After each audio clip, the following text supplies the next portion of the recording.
Tired of your Chrome browser not doing exactly what you want? Well, buckle up because in the next minute and a half, I'm going to show you how to build your very own Chrome extension, adding personalized superpowers to your browsing.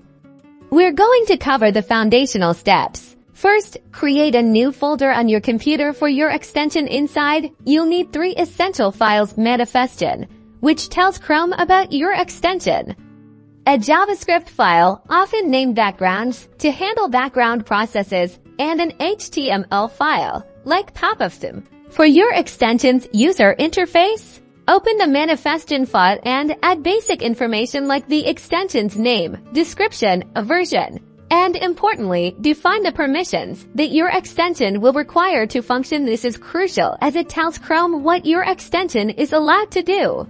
Next, the JavaScript file is where the magic happens. You can add event listeners, manipulate web pages, and perform other background tasks here. Define functions to manage your extension's unique functionality.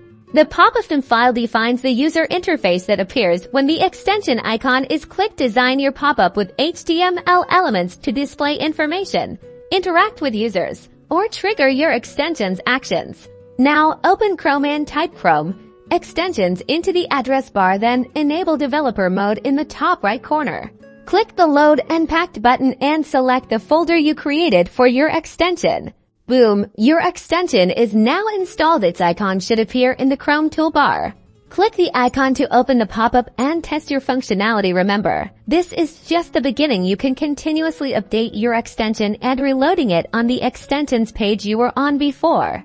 Chrome Extensions opens up a world of customizations, from simple utilities to complex integrations. Go ahead, build something awesome, and happy coding!